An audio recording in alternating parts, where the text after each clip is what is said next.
He has been a national network broadcaster for NBC, doing the Saturday Game of the Week, Major League Game of the Week, and several World Series for NBC, along with Joe Garagiola, Mr. Tony Kubek.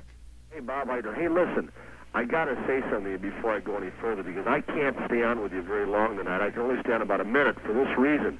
I've got cable TV here in Appleton, Wisconsin, my home. Are you there, Bob? Yeah, I'm still here. I can't wait to hear this. And? Reason is, I've got the cable TV turned on in about a minute's time. My favorite sport in yours is going to be, and I got to watch NBA basketball. Way to make trouble for me, Kubek. You like NBA basketball? The producer put me up to it. That creep in there. I'll tell you what I like. I like high school basketball. College next. Yeah, now listen, let me let some of these people in. Do you not coach a girls' basketball team in the off-season? It's a boys' freshman high school basketball. Oh, freshman high school basketball. Varsity and a JV level also, and I really enjoy it. Yeah, Tony, haven't you done that for a number of years? I've done the basketball coach for about 5 years now. 5 years. I heard you mention that before. This will be my 16th year, so 16th year. That's what I was curious about. 16 years you've been in this business. I can't believe that. I can't either, but as soon as I got out when I was 29, the job was there. I was in the right place at the right time, and I've been at it ever since. Who did you start with? Started with Jim Simpson, who is now at ESPN, and Simpson was the guy that NBC used at the time to train all the woe-begotten jocks who didn't know what end was up. Wait a minute. You can't put us in that category, Kubek. At that time, listen, not all of us. But at the time I got into the business, it was a struggle, believe me. I'd gotten out with no television experience, no radio experience, not certain what I was going to do, and I hope that I've evolved and learned on the job and have become a respectable sportscaster. Well, Tony, if I may pay you a compliment, I know of nobody in the business who does more work at your job. I see you around the batting cage all the time, and I know that you recently got back from Florida, where you had like a week or 10-day trip around Florida, to all the spring camps, and that's why we're calling. What were your general impressions, 81, spring training in Florida? Many of the players, first of all, didn't seem as happy as they were in past springs. Of course, that dates back to last year, and it's all the strike hovering over everybody's head, or the possibility of a strike. So I don't think there was quite as much joviality as looseness, and the same thing happened last year, as you know, Bob, when you were down there. Everybody's got that in the back of their mind. Is there or isn't there going to be? Overall, I thought there's a vast improvement in the quality of baseball all around. And of course, I saw you down there. When we were down there, there's still a lot of the kids were playing, but I see some of these ball clubs, and they're catching up to another expansion again in the American League. Finally, the talent is catching up the talent pool after Toronto and Seattle 4 years ago. It seems like we go through this every so often, but there are more good kids down there again this year, and more depth in teams, and teams are getting stronger benches and more depth in their pitching staff. And when you see that, it's got to impress you, and it's very encouraging to those of us who have been in baseball, because for many years I've felt that too much expansion has diluted the quality of play, and not just in baseball, but in all sports. But again, this year, the American League is catching back up to expansion, and the quality is going to be even better this year, and that means the competitive level and pennant races chances are will be pretty good this year. So I was really impressed with a lot of the teams down there with the depth. I've never seen, and you hear this every year, about good young pitching arms. Everybody touts their own young pitchers. You know, the Yankees will say, we got so many good pitchers here, and Baltimore will say that. But I've never heard so many scouts from opposing teams say, boy, the Yankees are loaded with young pitchers in the minor leagues. I like to get 3 or 4 of those. Baltimore's loaded with them. You know, and Cincinnati's loaded with them. All you have to do is go in their camp and see guys like the day I was there, Soto just wiped somebody out, and he's still a relatively young guy. So I'm very encouraged by what's going on. Tony, is there any team that you believe might surprise us baseball fans, we baseball fans, when the 81 season starts? I think maybe a couple. I think Boston could. I think Boston lost 3 All-Stars up the middle of the diamond. And, of course, Fisk, Belson, and Lynn.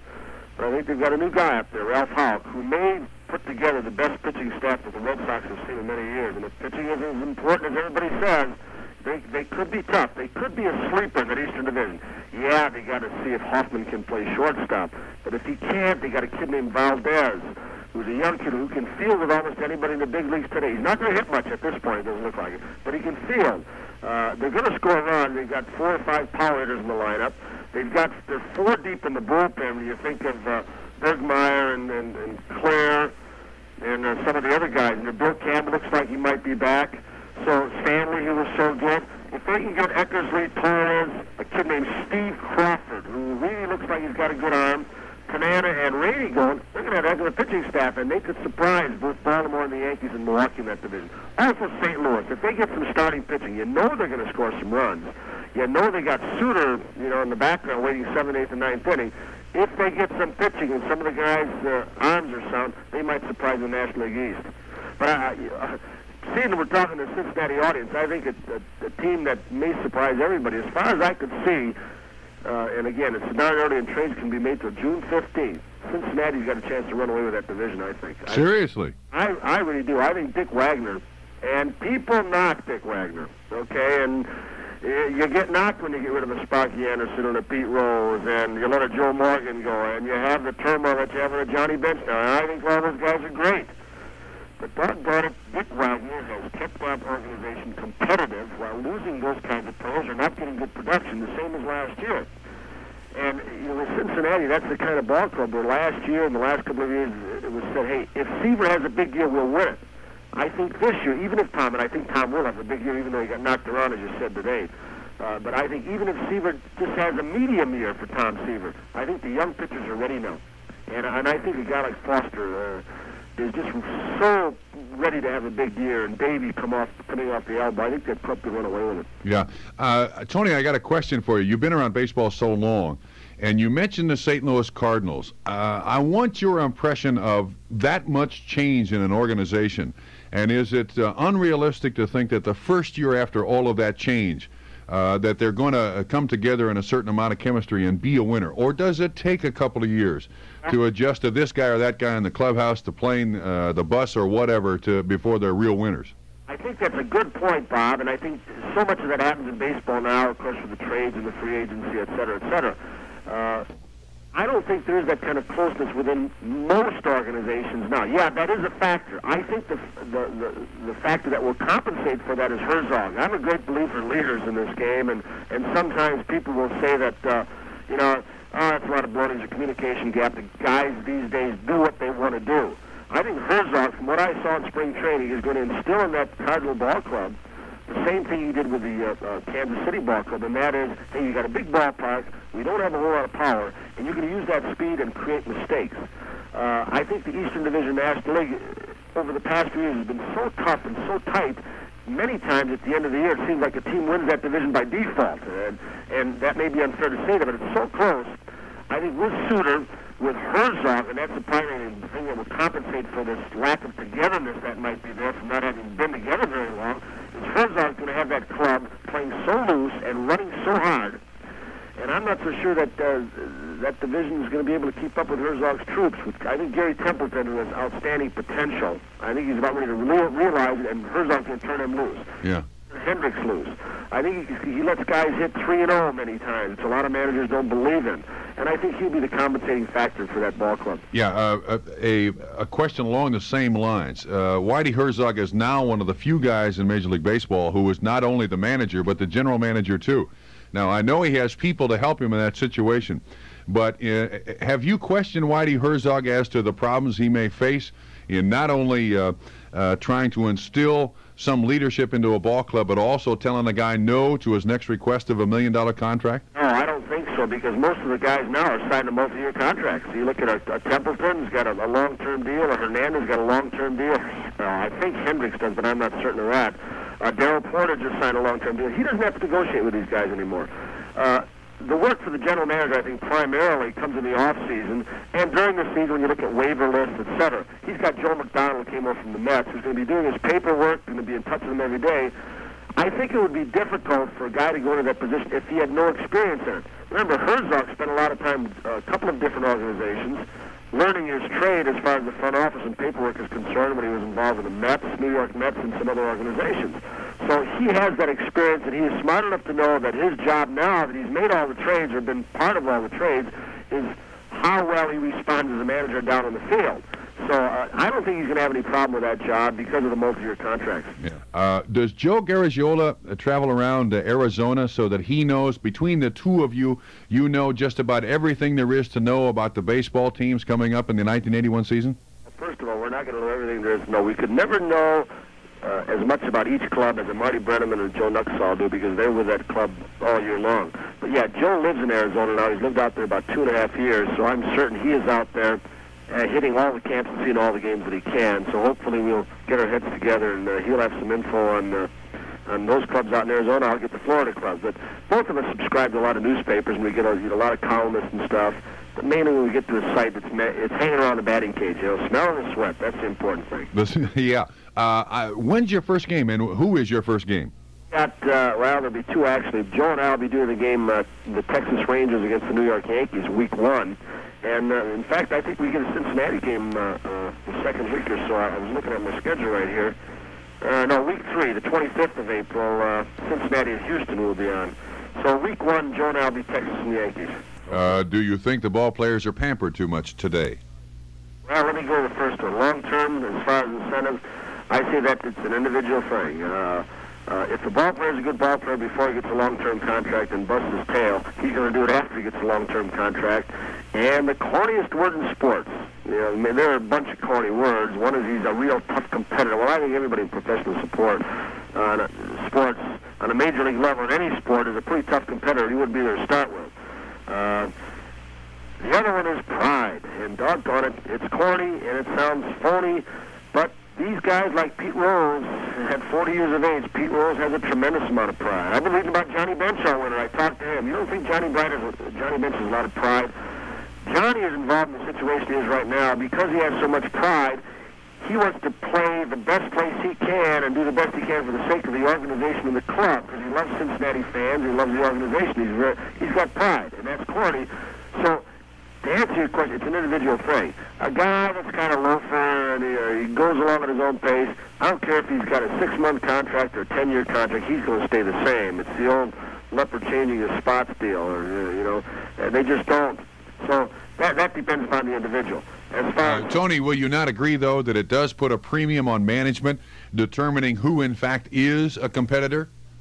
Right, and there are a lot of, there's got to be a lot of psychological analysis there to figure out, hey, this guy's got great ability, but should I sign him to a multi-year contract if he doesn't have that desire, the guts, or the heart, or whatever else? And this is a question mark that a lot of people who saw Dave Winfield in the National League have about Dave Winfield. And I say this only, Dave Winfield is a tremendous athlete, and he has a chance to put some pretty big stats on the boards for his, I don't know what he's talking about, 20, 25 million, whatever his long-term deal is. But I talked to his former manager, Jerry Coleman, who's a teammate of mine. Jerry said, gee, I managed Dave last year, and there were times last year when a pitcher threw close to him. He didn't get off the ground like the superstar does. And when it came time to break up a double play at second base, he didn't go in as hard as he could have. And when it came to time to challenge a wall, he didn't challenge that wall. But the point is, I think Dave Winfield has got a chance to be a super athlete in New York. But these are the things that guy that managed him and players that played with him and against him question about Dave Winfield. Does he have that real drive, that little extra? When you get a big salary and you become a superstar, to do it year after year, there's a lot of responsibility to repeat. And, I was fortunate to play in an era when I played with the Mantles and the Marises and the Bears and against the Mazes and the Aarons and Frank Robbins and the Clemente. These guys did it year and year and year and year and year out. And it was one of those deals where they just kept on going. I don't know if Winfield's going to turn his playing style around. He's going to have to be more aggressive, and I think he can because he's a very bright guy. Do you think today's athletes are pampered, Tony? No, I really don't. In fact, I think today's athletes, with the style of managing that is going on in baseball today, because of the multi-year contracts, because of the media pressures, because of the new kinds of ownership like the Steinbrenners and the Turners who like to get involved with their product, I think these guys are driven harder than we were when we played. Or when I was an iPad. You played a lot after I did, Bob. But it was kind of easy. We had, what motivated us was that personal pride again, that desire to win, and also the fact that the competition for jobs was so severe in the organization I came through. Heck, the first day we lined up on the field as he was opening day shortstop in spring training. Casey Stengel lined up 14 guys, literally 14 guys. When somebody asked him who's going to be your starting shortstop, and Casey said it's going to be one of these 14. And we had young kids. We had Rizzuto, Billy Hunter, Willie Mann, and names. But anyway, no, I don't think. I think that the athlete today is pushed even harder because the type of manager like a Dick Williams, a Sparky Anderson, Gene Mock, you can go on and on when he was managing. They are really drivers. Yeah. Tony, a question for you, too, and it's involved with the pampered athlete. Was there not a stigma attached to being traded back when you played professional baseball, as the stigma was, they don't want me anymore, that I can't contribute to this organization? And it seems in the last 6 or 7 years that there is not that stigma attached to a player playing 4 or 5 or 6 or 10 places in different places in a 12 or 14 or 15-year span in professional baseball. No doubt about it. In fact, I was one of the fortunate ones, I think. I never got traded. Of course, the system was different. I had no control over my destiny. It's when I signed as a 17-year-old kid right out of high school, the only way that I could have gotten away from the Yankees is if they traded me, they sold me, or they released me. We're back to the free agent thing again and the Sipes decision. I think at that time, if I had been traded, it would have been the biggest shock of my whole life, because I came to the Yankee organization. There was a certain amount of pride in an organization. There was no chance then that an individual player could be set up for life, unless you were a superstar like Mantle or Ted Williams or Musial or Mays and stuff, where they paid you your $100,000, which is, which was worth $750,000, 15, 20 years ago. So really, there was a stigma, as you said. You didn't want to be traded. You thought it would have been an insult to you. You wanted to stay with the ball club. But remember now, guys like that, because now they've got that, well, like Ted Simmons, he's got the hammer. He says, hey, I've got a no-trade clause, but I'll accept the trade if you buy off and pay me in. There was a $750,000 transaction that went to Ted Simmons, I don't know if immediately or over the long haul. So if a guy can get himself and his family and his future secure, the rest of his life, live off 5, 8, 10 years of a multi-year contract, more power to him if the owners are going to give it to him. You're right. That was not in existence back when I played. Yeah. So that's why there was a stigma. Maybe now guys say, hey, maybe the best thing could happen to me is a trade. I think an example right now is a guy like Ron Guidry. Ron Guidry is sitting there the same as Reggie Jackson is, although Ronnie's a little bit younger with the Yankees. Well, the best thing maybe could happen to Ron Guidry is to get traded right now. The way he stands right now, if Ron Guidry has a poor year in his option year, his value may go down. But if the Yankees decide to trade him, Ron Guidry could say, hey, listen, great, I'll come to your club, we'll use the California Angels, set me up for life financially. That's the only way I'll come to you. So, there's another angle to this thing. When guys can talk like a Pete Vukovich from the Milwaukee Brewers now, and he gets the kind of contract, he did a 3 or 4 year deal he signed just a couple of days ago, he can say, I'm set up financially for the rest of my life. My wife, my 2 babies, and I. Wonderful. I'm glad I came to Milwaukee. So there's that added dimension. You're right. And that's a dimension that you and I were not afforded, my friend. Right. Tony, we got to go. I got behind in commercials. Appreciate your comments. I'll see you around during the baseball season, and take care. Looking forward to seeing Cincinnati, Bob. Thanks. All right. Tony Kubek of NBC, broadcaster and former New York Yankee player. Thanks for your phone calls. This is Sports Talk, and we'll take these commercial announcements. Be back at you with the NBC 8 o'clock news, and then Lute Olson will be on the phone with us sometime in the last hour. This is Sports Talk.